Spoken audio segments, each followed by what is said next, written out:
ஆன்மீக மாலை நேயர்களுக்கு அன்பு வணக்கங்கள். புராணங்களில் பல முனிவர்கள் தவம் செய்து அமைதியை போதித்தனர். ஆனால் ஒருவர் மட்டும் தனது காலடி சத்தத்தால் தேவர்களையும் அசுரர்களையும் ஏன் மும்மூர்த்திகளையுமே நடுங்க வைத்தார். அவர்தான் மகரிஷி துர்வாசர். சிவபெருமானின் கட்டுக்கடங்காத கோபத்திலிருந்து உருவான இவர் ஏன் எதற்கெடுத்தாலும் சாபமிடுகிறார்? அவரது சாபங்களுக்கு பின்னால் மறைந்திருக்கும் மாபெரும் திட்டம் என்ன? வாருங்கள், வரலாற்றின் பக்கங்களை புரட்டுவோம்.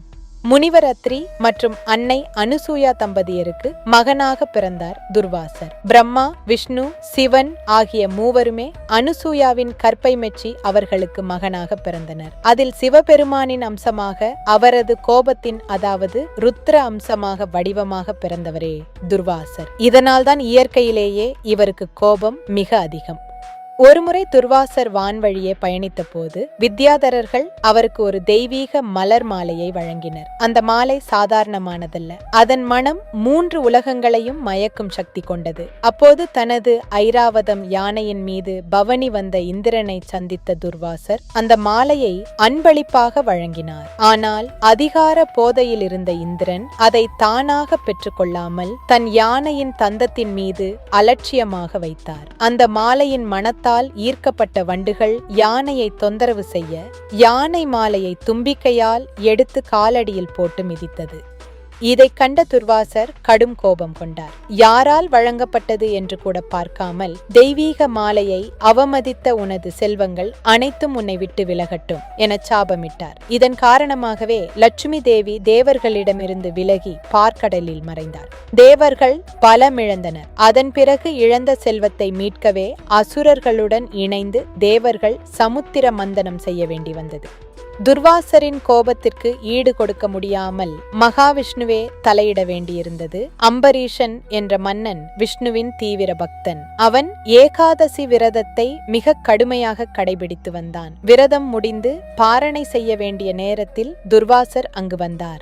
துர்வாசர் நீராடிவிட்டு வருவதாக சென்றார். ஆனால் பாரணைக்கான நேரம் முடிவடைய இருந்ததால் அம்பரீஷன் துர்வாசருக்காக காத்திருந்து நேரம் கடந்துவிடக் கூடாது என்பதற்காக துளசி தீர்த்தத்தை மட்டும் அருந்தி விரதத்தை முடித்தான்.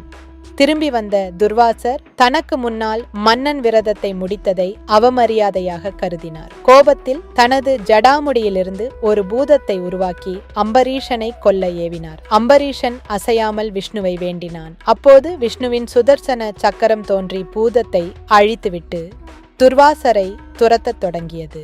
துர்வாசர் பிரம்மா, சிவன் என அனைவரிடமும் தஞ்சம் புகுந்தார். ஆனால் யாராலும் சுதர்சன சக்கரத்தை தடுக்க முடியவில்லை. இறுதியில் விஷ்ணு கூறினார், என் பக்தனிடம் மன்னிப்பு கேள் என்று கூறினார்.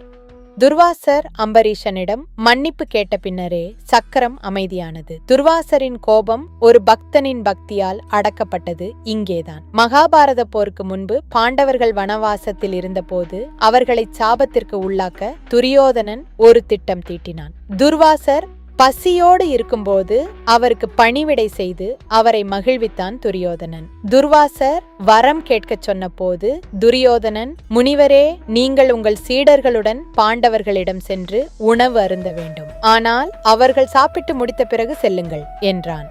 பாண்டவர்களிடம் இருந்த அட்சய பாத்திரம் திரௌபதி சாப்பிட்டு முடித்தவுடன் அன்று முழுவதும் உணவளிக்காது என்பது துரியோதனனுக்கு தெரியும். திட்டமிட்டபடி துர்வாசர் சென்றார். பாண்டவர்கள் உணவில்லாமல் தவித்தனர். துர்வாசர் ஆற்றில் நீராடச் சென்ற நேரத்தில் திரௌபதி கிருஷ்ணரை வேண்டினான். கிருஷ்ணர் அங்கு வந்து அந்த அட்சய பாத்திரத்தில் ஒட்டியிருந்த ஒரே ஒரு பருக்கையை எடுத்து உண்டார். பிரபஞ்ச நாயகன் உண்டதால் துர்வாசருக்கும் அவரது சீடர்களுக்கும் வயிறு நிரம்பியது.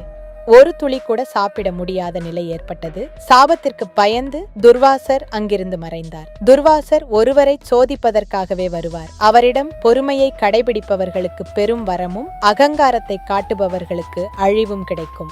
அவர் ஒரு அழிக்கும் கடவுளின் அம்சம் என்பதால் பழைய கர்மங்களை அழிக்கவே அவர் கோபப்படுகிறார். அவரது ஒவ்வொரு சாபமும் மகாபாரதம் மற்றும் ராமாயணத்தின் திருப்பு முனைகளாக அமைந்தன. துர்வாசர் என்பவர் வெறும் புராண கதாபாத்திரம் அல்ல. அவர் மனிதர்களுக்கு கற்றுக் கொடுக்கும் பாடம் நிதானம். எவ்வளவு பெரிய பதவியில் இருந்தாலும், எவ்வளவு பெரிய அறிவு இருந்தாலும், அகங்காரம் இருந்தால் அது வீழ்ச்சிக்கே வழிவகுக்கும். துர்வாசரின் கோபம் ஒரு நெருப்பை போன்றது. அது சுடவும் செய்யும்.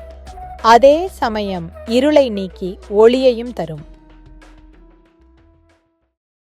எங்களது பதிவு உங்களுக்கு பிடித்திருந்தால் மறக்காமல் லைக் மற்றும் கமெண்ட் செய்யுங்கள். இதுபோல பல பயனுள்ள தகவல்களை தெரிந்து கொள்ள எங்கள் சேனலை சப்ஸ்கிரைப் செய்து இணைந்திருங்கள். உங்களின் அன்புக்கும் ஆதரவுக்கும் மனமார்ந்த நன்றி.